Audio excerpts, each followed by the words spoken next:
Hello, good morning, and super excited to have the duo behind Wellness Theory here on the show today. How are you two doing? Very well, thank you. Very Thank good, you for thank having you. us. Thank you. So it's the first time, or maybe the second time, I've actually had a couple on the show to kind of share about what they do. So if you guys wouldn't mind kind of telling me a little bit about what you two do together, and then also kind of your separate stories, like how did you both get into wellness and, the kind of help and services that you provide to other people around the world, and what's your passion about just living a really authentic life full of integrity and, really putting your wellness and your mindset first. Yeah, Absolutely. definitely, for sure. Well, together, obviously, my name is Jonathan, this is Charlotte, and we are Wellness Theory. Basically, we created Wellness Theory off the back of a lot of our obviously own personal stories, experience, working with clients, and just realizing that kind of there was one big thing missing. Was that holistic approach to basically to wholeness. And one thing that we do is we focus on helping people eliminate unhealthy stress from their lives in any area of their life. And the reason why is because our mission is to help people realize when they're healthy and well, they can become a force for good in the world. They can make a difference. And that is inspired by the clients that we work with and why we kind of go down that route. So we are a coaching and education platform, basically, and we help people on a mental, physical, and emotional standpoint to really overcome and get rid of unhealthy stress and really leverage their wellness to live the life that they want. Yeah, so my kind of backstory, if you like, Jonathan's done our Wellness Theory story justice, so there's nothing more for me to add there. But for me personally, like how I got into this space, into this field was, to be honest, I think I really fell into it in the beginning. I was very much like throughout my upbringing, I was just kind of just doing the things that I enjoyed doing and hoping that it might lead me somewhere. And that took me into the fitness industry. Right, so I was working heavily in commercial gyms, in the kind of the chains, working from a personal trainer standpoint to fitness management, and then climbing up that ladder into some national roles, working across in the Middle East. And in that time, I was working responsible for multiple teams across multiple countries and 100-hour work weeks, dealing with the pressures of every day, but also missing the key element was keeping me well in the first place. So I was focused very much kind of on that fitness side, which is obviously around more the food and exercise. That's kind of what you'll see if you look up kind of fitness. They're kind of main things that people are talking about. And now, which is great, people are starting to talk a bit more about mindset and those fitness results. But in that time, when I was kind of coming up through that industry, it wasn't. It was very much to be healthy is like you eat well and you exercise well. There was no talk of mental health. There was no talk of emotional health. And emotional health was a big thing that was missing in my story. So, I know, obviously, we spoke to you, Karolina, on our podcast where we spoke a little bit about kind of our backstories, and my kind of upbringing, if you like, was very turbulent, but in what I would say is kind of a natural way. It wasn't overly traumatic compared to some stories that you hear, but it was definitely turbulent. And I was what you are known in the UK as is a pub child, which is where you go along with the parents, grandparents, or whoever, whatever family members, to the pub every weekend, and that's pretty much what you see. So you see at the end of the day, caregivers drinking. Yeah, the weekend, like if you're gonna catch up with family, and I'm talking young here, I'm talking like, well, I think probably from when I was born, but my earliest memory has been like 7 years old in the pub at the weekend, being left to my own devices inside a pub with other pub children, like playing pool, whatever, not drinking at that time, but witnessing that, and that's how life is, right? You just go to work and you drink on the weekend. That was kind of my upbringing, if you like. And at some point I made the decision as I got into my teen years that, okay, well, I don't want to be in the pub every weekend. So what do I do instead? And that's kind of when I got into fitness, right? So cut a long story short, I just went to work, trained, and still drank alcohol. There was this like mix going on all of the time. And I did that for a long time. Like any kind of troubles or challenges that I faced, I would either train through it, casually drink through it, just get on with it, just like pushing through. And then there was a point when I was living in the Middle East, where I literally just got to the point where my emotional well-being caught up with me, let's say, and it demanded my attention. And that was when my mind was just spiraling completely, just pure negative thinking to the extreme of suicidal ideation, thinking of ending it all, just not really having much perspective on where I am and what I was experiencing. I didn't understand, why am I feeling this way? Everything on the outside is good. You know, I'm living sun, sea, sand. I've got what the things that typically people say that they want. And inside I was crumbling. And that for me was a huge wake up call, because if I didn't pay attention to that, the alternative wasn't good. Right. So the reality was, like, at that point, that was when I had a big wake up call into, okay, well, emotional wellness has to play a part. Right. And that's kind of then when I went on my journey to, okay, well, let's understand this. It's not just about physical well-being. Right. We have to look after our mental health and our emotional health. And that's kind of what led us on this path that now is wellness theory. Definitely. For me, I had a very similar upbringing in terms of, like, my parent, especially my dad, very old school dad. Like, you go to work, you work hard, you graft, you go to the pub every day. And then the weekends, you meet your friends, you go to the pub. And we, as kids, we were always obviously dragged to the pub as well, and spent most of our time in that environment. That's kind of what I grew up with. And I grew up kind of around people who, at the time I had no idea, but I was kind of modeling, is they didn't have any idea of how to express themselves emotionally. So it was sarcasm, anger, jokes when anything serious came up. So that's kind of how I grew up in that environment. I was born in South Africa. I was there to about 11, then I moved to the UK. So that change, going from a outdoor lifestyle as a kid to pretty much stuck indoors most of the time because the weather was too cold, and in pubs. And then I kind of, as I was growing up into that, I started to, I was quite stubborn as I was growing up. I think I got that from my dad. And the more that anyone tried to get me to do something, the more I was going, no, I'm not doing it. And I would go so far to the opposite end where I'd refuse. Even if I wanted to do it, I wouldn't do it, because they were trying to force it. They're trying to, that peer pressure. My dad was trying to get me to drink, or friends around me trying to get me to drink, and I was the same. Said, no, not doing it. I don't think I had I didn't start really drinking until I was probably the age of 24, 25, mainly because I got getting crazy into fitness as kind of into my late teens, and that I also fell into it. I was more into geeking out on computers and like computer games and stuff like that as you are as a kid. And then something I really have no idea when it happened, but something switched, and I switched into the world of fitness, and I really enjoyed it. I got into kickboxing, got into Thai boxing, decided to go to college and do my my qualifications in fitness, and then worked in corporate fitness for a long time. And one thing I realized working in there is, as much as I love the fitness realm, I love working out, I love eating healthy, and that also then pushed me even more to, actually, I don't want to drink because it's gonna ruin my results.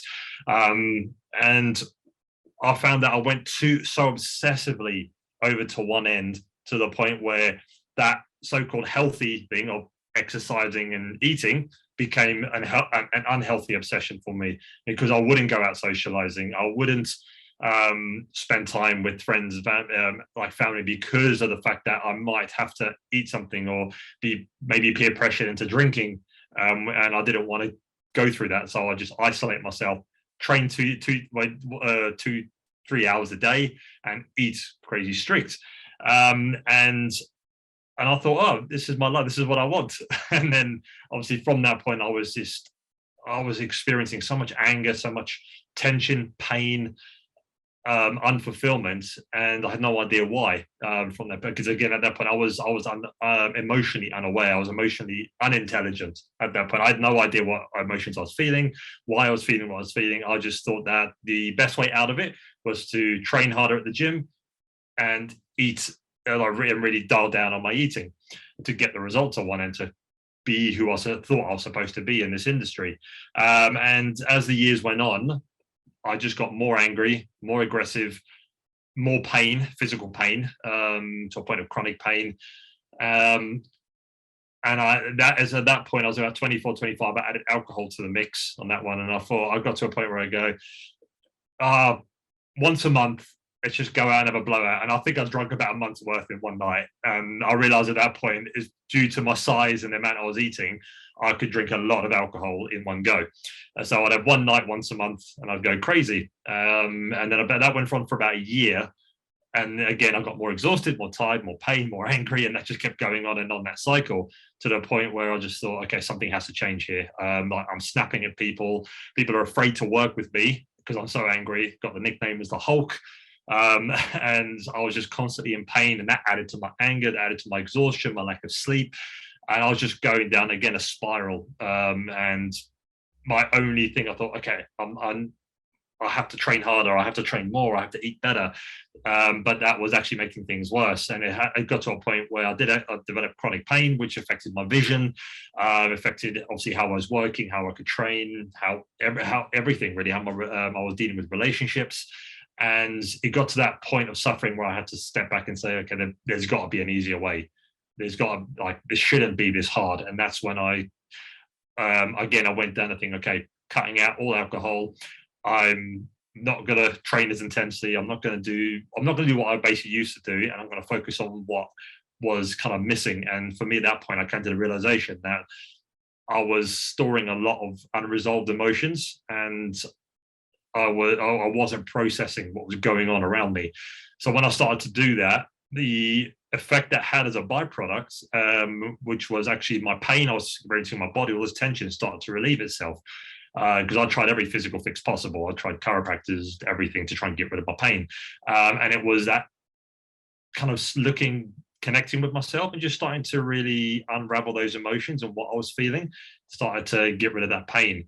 And from that point on, that was kind of that light bulb moment. Oh, okay, I've been so focused on physical, so focused on eating healthy and training hard, that I was completely neglected that, oh yeah, I have emotions, I have thoughts that need to be acknowledged. And these connect with my physical body and what I'm doing physically.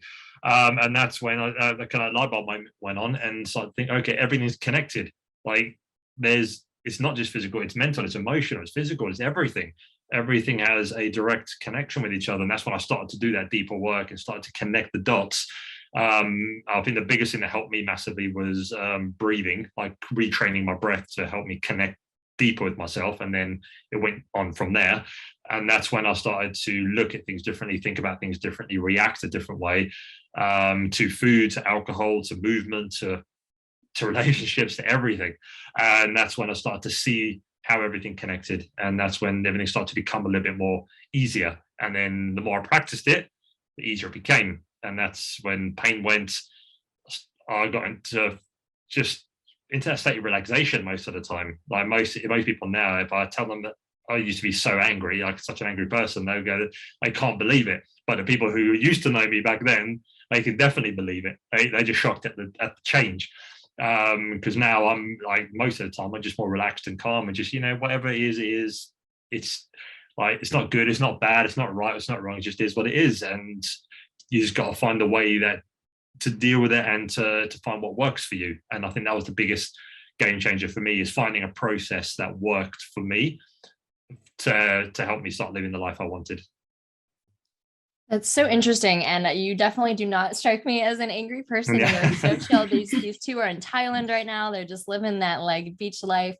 But what you shared is so interesting, because, like, for both of you, it's like, it doesn't matter what your story is, or even if it was a big relationship or a small relationship, nobody is untouched by alcohol in their life, especially like in Western countries. Let's just say, like, we all have an alcohol story, whether we like it or not, because it's just so pervasive, and we all have to kind of make sense of it in our lives. It doesn't matter who you really are. I think a very emotionally intelligent person has to one day make sense of it, right? And really come to, like, not just emulate, the patterns of their friends or emulate the society around them, and make really choices for themselves. And at the same time too, you shared such beautiful things about, like how Charlotte was saying, it used to all just be like what you're eating and how much you're working out, right? Like, that's what, like, health and fitness used to be thought of. And yet, like, all of this emotional stuff is so really at the core of health as well. So I've a lot of questions there. But then lastly, too, I think what's so fascinating is that you guys have taken a passion that so many people have, like a lot of people care about health or fitness or however you say it, wellness, and they care about it, but they don't necessarily work in it or, have a career in it. And so I also have some questions about like, how are you able to take something you're passionate about and really turn it into a livelihood? But let's start with the emotional stuff. So some of the things you've been talking about are so common to just most of us. Like we are not taught how to deal with emotions from a young age. Most of us do pick up very unhealthy coping mechanisms, whether it's drinking or eating too much, or even in Jonathan's case, like the opposite, like the strict, I got to work out, I got to be super strict with myself. Like there's so many different ways that we just don't express and process our emotions in healthy ways and try other ways to distract ourselves basically from it. So you guys talked about unhealthy stress, you talked about unresolved emotions, and you talked about being really emotionally unavailable. And I think whenever we get into a pattern where we dismiss our emotions or distract from them or numb from them, or just live life in a cycle where the emotions come pent up and then you're not dealing with them, right? You're just pushing them back, whatever means you use, whether it's drinking, obviously that will numb them for that moment and then they'll be back and unresolved. So when you first are kind of working with a client who's living that typical, I guess almost like, let's call it the American way, right? Or the UK way. Like that's just kind of how we live our adult lives. We have stress and then we don't really deal with it in healthy ways. What are some of the first tools you would recommend to be able to uncover and process these emotions and kind of get in tune with yourself? The first thing I think that people need to be aware of is that we each have our own capacity, right, for emotion, and I'm really talking about our kind of negative emotion, those low vibrational emotions, and that unresolved stuff is what I'm really talking about here. Because what a lot of people do is they push it away because they think they've just got this infinite capacity to just store this stuff. And the thing is, when they're pushing it away, what they're doing is they're not pushing it away as in outside of them. It's kind of almost the thing that we think that we're doing. We're actually pushing it deeper within ourselves. And if you imagine like a glass of water, and the glass is the body and the water is the emotion, we keep on tipping more and more emotion in there, more and more and more. Eventually we overflow, right? So what we need to do is learn, okay, well, what is our capacity in the first place? What is my tipping point? What are the signals that I'm getting to say, okay, we're getting close to the surface now, like something's coming up for me? Because more often than not, we wait for the thing to happen and then we push it away. We ignore the signals. So the first thing is understanding we've got a capacity and what is ours, and then owning that, but also then what are the signals? So for me, it was overthinking, emotional eating.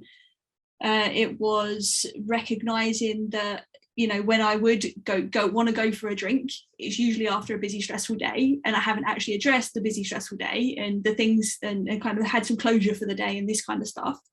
For Jonathan, it was very much. It was anger was a big one. It's like blowing up at people, blowing up at just silly things. I mean, like I remember when working in corporate fitness, I had to fill out some boring tracker, and then someone didn't put something they were supposed to, and like that, it went from like exploded. I was effing and blinding and swearing all over the place. Like that, a flip of a switch, and I didn't even realize I was doing it. It was my manager at the time who actually, do you realize that literally every other word that you said was a swear word? And I had no idea. I just flipped so quickly to anger, because it was just, again, it was bottled up within me, and that again led to massive amounts of pain within my body physically. So not only emotionally was I suffering, but physically as well, because I had that connection, but I wasn't aware of it at that time. So becoming aware of it was all about, okay, well at what point did you feel something was going on, and almost being able to step back. I always say that we kind of go through these three phases when we're kind of just on any personal development journey, and then we kind of go through the first one, which is like we're consumed by our problem. That's a great example of what John just decided. He's completely consumed. He doesn't even know that he was even swearing. Like, he didn't know, because he's so in it and so in the moment. I think we can all relate to that on some level. But then what happens is when we suddenly realize, oh, there is a problem here, we then start to observe, right? We start to observe, okay, well, what's going on? Like, what's the impact this is having in my life? And normally we realize that when we don't have any money, or we lose a job, or something drastic happens, we lose a relationship. That's usually when people suddenly realize, oh, hello, something's happening here. We start to observe the behavior, we start to look and see what's going on. But then we move into like this creative place where we actually then get to create the life we want. And that's when I think we really start to listen to what we're observing on and then acting on it. So a big part of learning that capacity and listening to the signals is then, oh, we're going to do the signals, right? Because what we want to do, going back to that cup and that glass, is we want to empty it. We want to empty that as frequently as we can, so that we don't get to the ceiling, so that we don't overflow and overspill onto other people.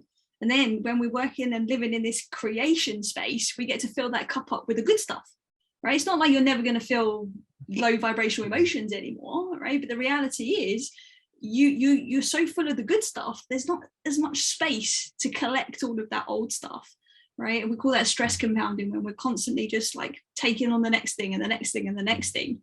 Let's not wait for that stress explosion before we act, because we've been given this beautiful gift of consciousness and awareness. Like, it's time to use it, right? Yeah, I love that. And I love those examples that you shared, and really the analogy of the cup. And I'm curious, like at the beginning of someone's journey, like we all have kind of these emotional homes that we might get comfortable in. And anytime we're repeating the same reactions, or, you know, just the same response, like that starts to become our home. So obviously for Jonathan, it was anger. I would say for me, it's overwhelm and maybe stress. Charlotte, what do you think your emotional home was before you were really cognizant? It was definitely like escapism. It was anything to escape, right? Whether that be traveling, drinking, eating, whatever, I'd find a way. And so once you kind of recognize that, like, I think our emotional homes also start to get comfortable, right? So it's like, we don't like those feelings, but they also become home in a way. And so, you know, it almost feels like not being in your emotional home will be, take a lot of work, right? Like, no, oh, okay, now I have to get happier. Now I have to get more energy. Now I have to be in a beautiful state, you know, that kind of things. So you're talking about like making sure you're relieving and knowing when all of the negative energy is coming kind of in, but then also making sure you're filling up with their, like the positive ones.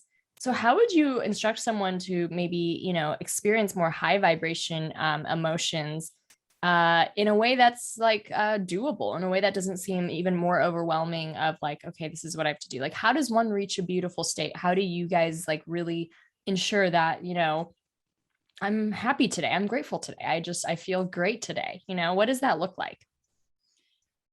It's all about us anchoring to a place of resource, right? So there's so much out there around positive thinking and how do we get into these beautiful states. And I think we need to stop trying, I think, is the first part, right? So we need to actually honor where we are. So if we are feeling anxious or scared, that's okay too, right? And if we're recognizing that free of any judgment, then we're going to be able to kind of move to that next level.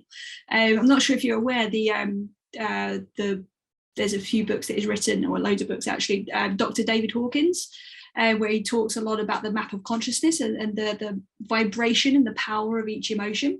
And it's all like real good science attached to it as well. And he really talks about our emotions being a ladder, right? And the lower vibrational the emotion, the worse it feels, right? The heavier we feel. That's why we describe it's like heavy or depressed, because it's that low frequency. And then we tend to climb that ladder as we start to feel better, right? We start to feel these beautiful states and blissful states. But what a lot of people do is think that they can jump straight from like shame to bliss. And it's like, whoa, there's a whole journey that has to happen there. Right. So we need to actually recognize where we are now first. So the very first thing is keep a diary of your emotions. First of all, learn what emotions are. Like, understand that they're energy. They're just energy, right? That's moving around inside of us and all around us. It's just energy. All right. We all have it, and that's okay. But we need to start to then understand, okay, well, what is this feeling, right? For some people, it might be a label. They might be able to label how they feel. Some people might not be able to. They might just notice a sensation. Right? For me, I couldn't do either. I was so dissociated that the only clue that I had in terms of my emotional well-being was the quality of my thinking. Yes, my body was experiencing the emotion, because now I can look back and say, yes, I was emotionally eating, I was doing this, I was doing that. But the reality was, at the time, somebody said, "How are you?" I went, "I'm okay." Right. And that's so odd for people maybe to hear, but there probably people listening that can relate to that in some way, because we're so used to giving blanket answers and not being truly authentic in how we even ask, "How are you?" Right. I remember, this is kind of going a little bit off tangent here, when I was 20, I form of escapism, I took myself off to Australia on my own, from the UK, and I remember getting there and everyone was so nice, and they would say, "Hi, how are you?" Just like when you go into a store or whatever. And I'd kind of just say hi or whatever, but they would genuinely want to know the answer. It's not like in England, you'd say, "Hi, how are you?" and then they just like give you the bill or whatever. Right. And I was like, whoa, these people actually want to know. And that was new for me. Right. That was really, really new. And so I was like, oh, how am I?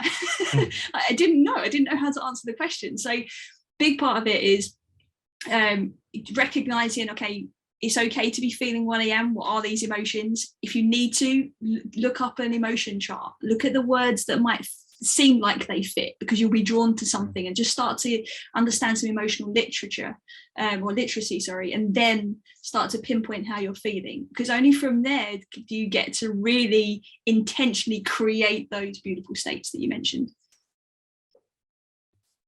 I love that. And especially like when you look at those kind of charts, like the lowest is usually like despair, like full out depression. And so even anger is actually a higher elevated state than because at least you have some power and control, right? Like you're you're doing something about like what you feel, and versus that like that helplessness that someone can feel.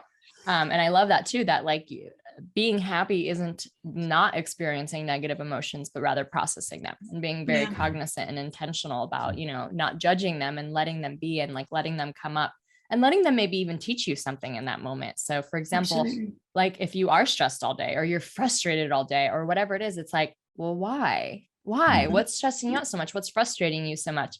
And a lot of times we think like the world is just happening to us and that we just have to bear this all. But in so many cases, it's almost like 9 out of 10 cases, you can make changes in your life. You can make shifts in your life, like, I mean, you look at you two, like living right now, even in Thailand, like that's an intentional choice based on a lifestyle that you have intentionally wanted to create and the experiences you want to have in your life. Like, you don't have to, be in London with the rain and the cold and, always like going to some 9 to 5 with a long commute. Like this is all kind of based on our choices. And I think for me, one of the things that really came up when I took my first break from alcohol and I started to really uncover my emotions, because that was like my coping mechanism before, was actually boredom. So boredom was this feeling I was feeling. And that was kind of honestly, like a lot of people fear feeling boredom.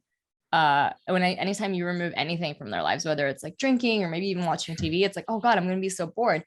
But what I never understood is that boredom for me was actually like a deeper and fulfillment, and I needed to experience the boredom to know like, oh my gosh, what I'm doing right now in my career is not fulfilling me. And then I was able to make shifts and take some baby steps there. So it's crazy how our emotions can teach us and share us lessons that we need to learn. Absolutely. Something I'd love to just add there as well is that you mentioned like kind of where some of the emotions are in terms of like the sequence, but courage is actually the line of which we move from negative, quote unquote, to positive, right? And it's interesting that when we actually take the courage to show ourselves how we feel, right, we then actually get to climb that ladder. What is also interesting, you might find this interesting, you may even be aware, but I'm not sure about the listeners, is the term Dutch courage, when we have a drink before we do something, it comes from that very place, because it actually stimulates this illusion of courage within us. So then we act and do sometimes the things that we would normally not do if we wasn't drinking, for example. And I just think if people can recognize that actually when they are looking at those feelings, if they look at boredom and they realize there's something to learn there, it takes courage to do that in the first place. It took courage for you to get to that point, right, of taking your first break from alcohol and then staring boredom in the face and saying, hey, okay, this is about fulfillment. How do I do that then? Like, that's huge. And so that's just another little clue as to how to keep going up the ladder. Yeah, I love that so much. So you mentioned some very deep things about like really getting to know yourself and not judging your emotions. But then you also kind of talk about some modalities that can really help someone just stay present. Jonathan mentioned breathing. So I'm curious, when like someone is coming with you for unhealthy stress and you give them kind of like the deeper overview of what they can do, what are some just practices? What are some practices that they can do that instead of being unhealthy ways to bottle it, what are some healthier ways to express it that are actual practices someone can incorporate into their day? Definitely. Well, like the first one that we do with every client, and one of the first one we do with every client, is get them to do a body scan. This is obviously the combination of breathing, obviously getting into their mind, getting into their body, and getting that connection back so they can actually connect with themselves and just observe what they're feeling. And the purpose of that is to start them off breathing nice and slowly, in through the nose, out through the mouth, and just get them to calm the nervous system down. Because when you calm the nervous system down, you can slow all those thoughts down. You can better connect with your body, with your heart, and you can listen. You actually start to hear what your body's telling you. Because when your nervous system is just ramped up, you don't hear anything. You're in that state of stress, so everything just feels like it's going 100 miles an hour. So you've got to slow it down first. Then once you slow it down with using your breath, you're slowing your system down. Then you just start to pay attention from basically the top of your head all the way down to your toes, just observing any sensations that may come up. There might be nothing. There might be some sensations. It might be heavy. It might be light. It might be warm. It might be cold. It might be tense. It might be free. Whatever that is, it's just about observing it. Whatever you're feeling, and just basically without any judgment, without any criticism at all. And I think this is a big one people struggle with initially, because they feel something and go, why is that there? That shouldn't be there. No. I'm gonna get just observe it. Okay, I feel some tension in my upper back. It's okay. Just no judgment, no criticism. Just let it go.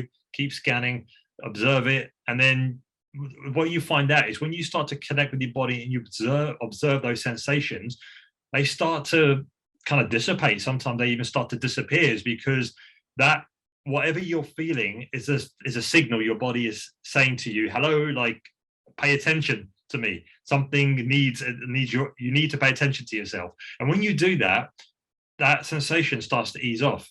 If it's like a tense or heavy sensation, it's because your body's going, thank you. You're now paying attention to me. And you don't have to do anything with it. You don't have to figure out why it's there. You don't have to figure out a solution. You just have to pay attention. That's all your body is asking you to do, is just listen to what it's telling you.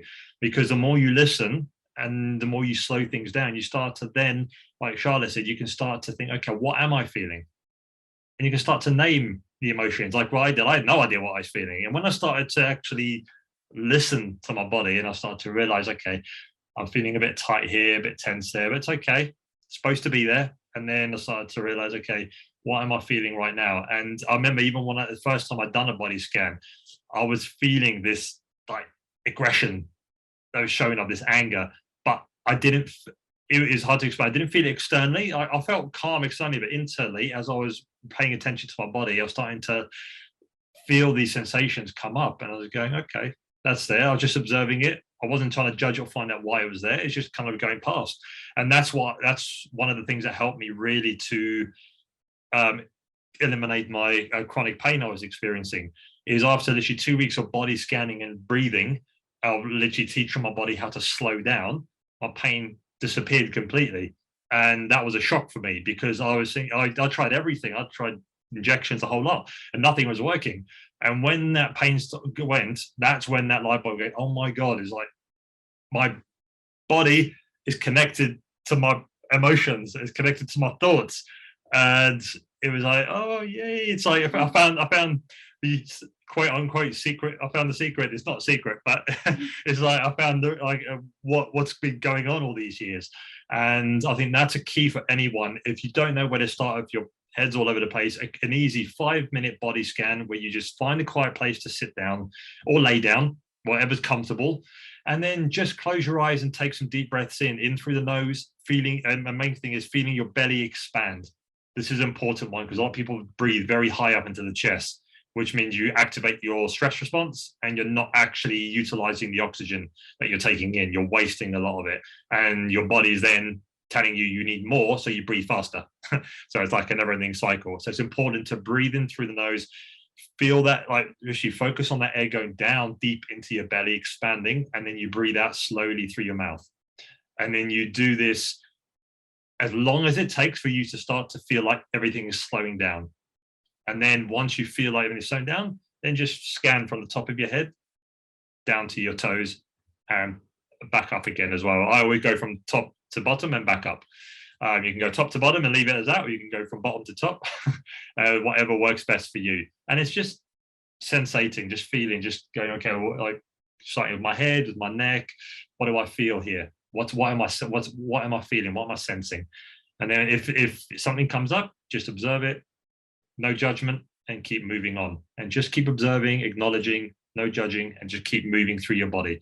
And the more you do this, the better you're going to be connected to it. And it's like training your muscles in the gym. They become stronger. The same thing. The more you body scan, the stronger your connection to your body is.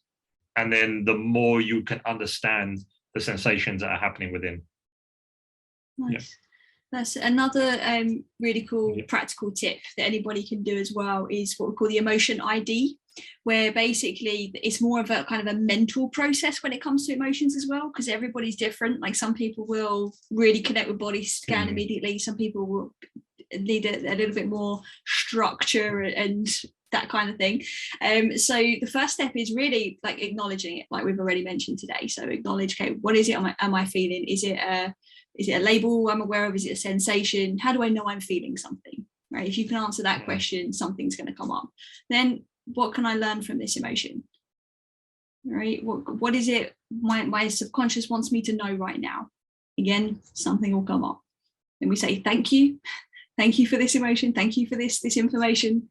And then we just, again, breathe to let it go. Now, that's a really easy thing that anybody can do on a day-to-day basis. But what I will just add to that is if you experience extreme emotional charge or intense emotional charge, often there is some deeper work that's needed in terms of letting go of that emotional baggage. And that I would suggest you seek certain support with, whether that be from a coach who's qualified to do that. We use timeline paradigm techniques with our clients, amongst some linguistic programming as well, in order to do that. But there's many ways in which people can do that if they are struggling. But those two things, they will definitely help take the edge off, and they'll stop you from overflowing, your cup from overflowing. I love how, we use the word holistic a lot, but like what you're really talking about is such a holistic approach to health in the truest sense of the word, because, someone might come to you wanting to like get healthier, lose weight, like improve their scores, feel better in their body, all this stuff. But if you don't address sometimes these root causes of like, well, why am I escaping with food, or why am I, running around, but I never have time to exercise, like whatever it is. A lot of this stuff is deeply emotional, you know what I mean? And it's so fascinating to be able to put like both of those things together and really address kind of our deeper emotions that are coming up, and having tools for people to use as well.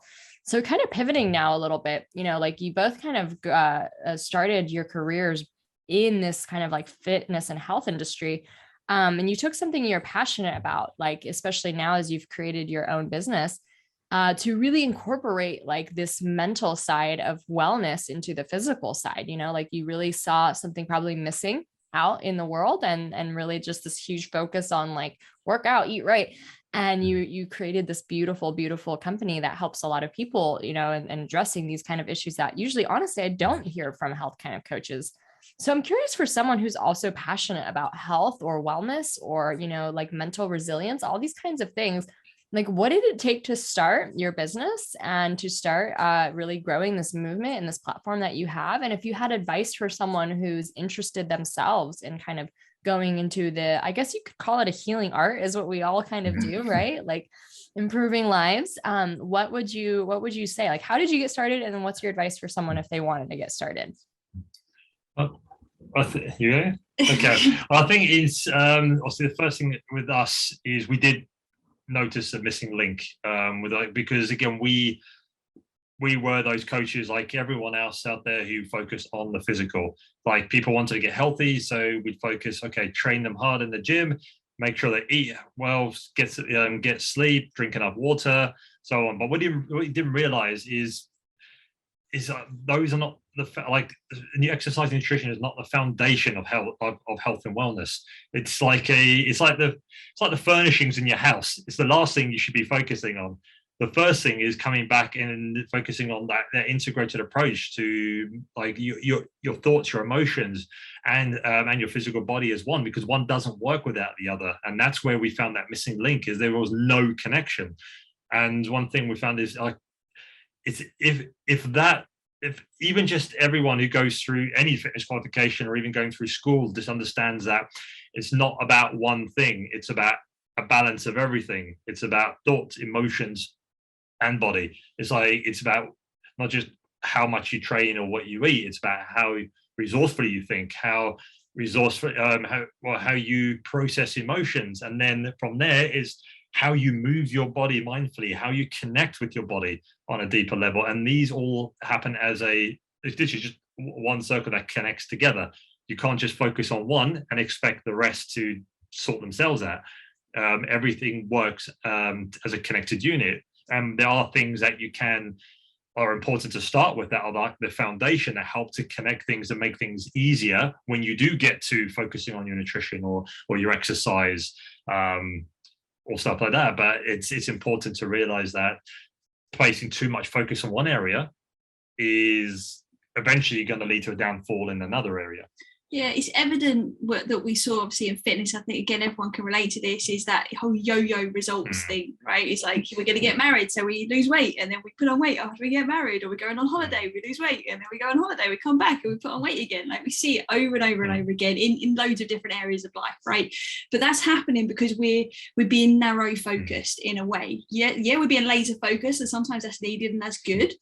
But for sustainable change, that's the sweet spot, is when you get to create a lifestyle that you can actually then keep. That's where the magic happens, like John said, and then everything just gets easier. And I think for us, seeing that day in, day out in those like fitness facilities and with teams that we used to work with, and they would do the same things with their clients when we used to like lead trainers and this kind of thing.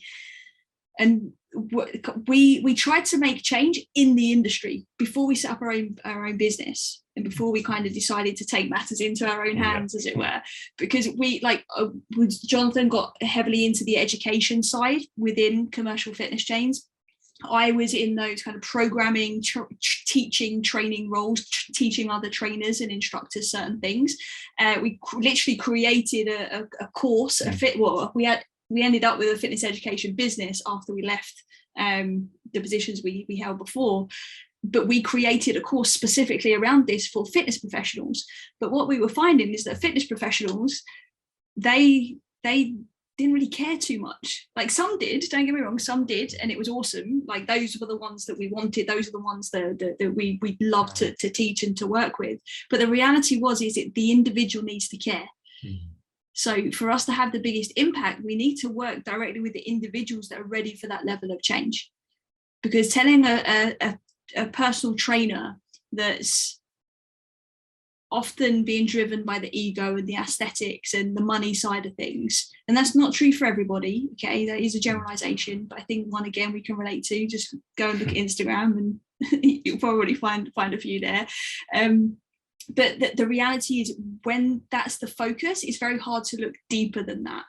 So that's where we was like, okay, well, how are we going to make this impact that we want to? And that was when I kind of went into this spin-off and got my own qualifications in and around the psychology and emotional well-being space.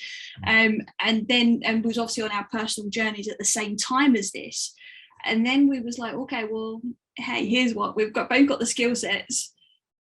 What are we doing here? Like, why don't we just bring this together? And then Wellness Theory was born, wasn't it? Really? Definitely, because one thing where we're kind of looking at is like who is doing this right now, and that's the thing we struggled to find. We found some amazing people who were focusing on mental health, amazing people focusing on emotional health or trauma, amazing people obviously in the body, but we were struggling to find that people who were connecting all three, whether it was through what they do themselves or working with other people. But there seemed to be that disconnect. People were going so focused into mental health or trauma-related emotional health, or focusing so much on physical health, that we just couldn't find that connection. And that's the thing, because we were trying to think, okay, we want to do this, like who else is doing it? Let's see who we can model. Let's see who can, like, who's doing it. And we really struggled to find that. And we think, okay, that's proving our point again of what we've seen over the years is the reason why so many people are not getting those lasting change they want and the results they want, or they are getting the results but they're not keeping it, is because there is that missing link. There's like no one's addressing that. We're focused so much on, okay, great, I fixed your pain, off you go. Okay, but you fixed the pain. Okay, but what about the root cause of that pain? It's going to come back again. Okay, great. Your mental health, you're in balance now. You're feeling good. Great, off you go, back into your work, back into work, back into your life. But then again, 2-3 months later, back to square one again, because other aspects are not being focused on. And that's kind of the bit we were, I guess, getting frustrated with, and we wanted to kind of break that cycle. We wanted to think, okay, there is the possibility of lasting change. You don't have to get a result, go back in, and then having to pay to come back to square one again and see a professional again. We wanted to break that mold where, okay, you do what you need to do. You've got all the tools, you've got all the skills, you have everything you need to do. Now go out there and keep doing what you've been doing. And if you need support, we're here. But you should never need to come back and pay a hell of a lot of money to go and see all these different professionals for help again. And that's what we kind of wanted to break that mold again, because we kept finding that people were going, oh, I've worked with 10 personal trainers, or I've gone to see 5 psychologists. It's like, why? It's like, I know sometimes sometimes it's down to the professional, sometimes down to the individual. Is definitely, obviously, it's got to be a synergy there between the two. But that's what we want to create, is we want to break that cycle of everything just going back around in circles again and again and again, and start to iron that circle out into a line as people start to progress and keep that progression. Yeah, it was interesting. So even when we looked to do further education, it was like just finding the right certifications and diplomas and this and that. It was like there's not one thing that seems to encompass the angle we wanted to come at it with. So we ended up just doing multiple and everything, and then kind of bringing it all together in a way that makes sense and gets results, right? Yeah. But it's interesting because we talk about lasting change and quick fix. It's nobody's fault that they're looking for a quick fix. That's really important to acknowledge as well. It's just that we've been conditioned to want things instantly and to be able to just magically resolve things. We live in a busy world, right? It's fast paced. A lot of people don't want to go into spend a bit of time on something, right? Even though later down the line it will save them a lot of time and energy and these kind of things. But it's nobody's fault that that's the case. But the reality is at some point we've got to take responsibility for how much we're going to yo-yo in life. And I think when we do, that's when we get to really create lasting change. Yeah. I love that, because what I'm really hearing is like, you experienced this industry, and both with your own kind of stories of where your emotions used to live, and you saw just this huge need, and you saw like, if only I would have had this, when I was going through it, how much better off I would have been. And I think that's such a driving force when it comes to taking our passions and turning them into a career, because like, I think we're passionate about the things that like we have found now that we're like, oh my gosh, like this would have helped me so much if I had it before. And you can see how much it can help other people. And I think like for me, like, doing what I do for the past version of me, right? Like it's so motivating. It's like, first I help people like, change their relationships with alcohol. And that was something that like, the way that it's positioned and the way that it really is more of a mindset thing and not someone's like problem. It's like, I didn't find that, when I was first going through this. But now I also help women who are, alcohol free, finding their new passions. And, I remember just kind of floundering and not knowing what to do and just not knowing what the next right step was. So it's like, I think we care about the things that like we find as solutions to, our own kind of deeper yearnings and needs in this life. And it's such an incredible, beautiful thing because it can be so unique. And then when you package it together, when you bring it forth as a gift to the world, it is so needed because like no one in your form, no one in that format or in like your personality and experiences ever offered something like that before. So even when someone's like, well, I want to do this, but like, there's hundreds of people out there doing it. No, that's not true. Not the way you would do it. And I think that's so cool that you guys had the courage to see those missing links and really put something really integrative and holistic together, that, you know, you really are able to help so many more people than just, you know, just thinking, well, it's already out there, you know, people already have this stuff. Like you really took something that you care about and you made it your livelihood. And I think honestly, that's kind of the key when anyone wants to turn a passion into, you know, their next step, is taking something you care about, something you think is missing, something you wish you would have had, right? And really creating that for that future person, because it's our main form of contribution in the world. It's how we give back. It's how we build our legacy. It's how we make an impact. So I think this conversation was just brilliant, because we have so much of this like understanding that, you know, true health, really the foundation of it comes to this emotional health, and then all the other stuff kind of lays on top or with it or on the side of it. But really, if you don't address that, you're really missing a huge portion of where you can make that sustainable change. But then also, you know, how you guys were able to take that and turn it into a business, I think is just so cool, and hopefully really inspiring for the listeners to be able to think about, you know, if they're feeling the courage that I felt, that many people feel call free, and are kind of thinking about what's next steps for me. What does, you know, where's my next passion project? How can I find some more meaning in my life? Whether it's changing your job or just doing something on the side for a little bit, you know, I think it can be really meaningful to ask those deeper questions that you kind of, you guys were asking, and then create what you created. So thank you so much for your wisdom and offering all of this. I'm just looking at Jonathan's shirt real quick. It has these two, what are they called? Like a Venn diagram, and it's fear, courage, and then hero in the middle. Heroes in the middle. So when you combine fear and courage, that's what you get. Exactly. I love it. Well, so if anyone's interested in working with you, learning more about you, just diving into everything you have to offer, where can people find? Yeah, on Instagram is at Wellness Theory, and our website is thewellnesstheory.com. And if they head over to the website or click on our bio link in Instagram, they will get access to a free scorecard that we have, where they can literally do a little assessment and see how they're doing on the health level of stress or unhealthy stress, to see the quick wins that they can get. So you asked earlier about practical tools. There's loads of practical tools that they get as a result that will be personalized to them when they do the scorecard as well. Oh, well, thank you so much for offering that as a cool gift. I love it. That's so awesome. So we'll have those links in the show notes below, so you can get your scorecard, and you can learn more about Jonathan and Charlotte and their offerings and some new practices that you can incorporate into your life. So thank you so much for offering that. Thank you for sharing your wisdom with the audience. And I'm just really excited that we connected and we're able to have this conversation. Thank you so much. Thank you for having us. Definitely enjoyed it. We've enjoyed this immensely. It's been absolutely very profound, and it'd be great to be able to do it again sometime as well. Awesome. Well, you guys enjoy the rest of your evening, and I will we'll circle back. So thank you guys. Thank you.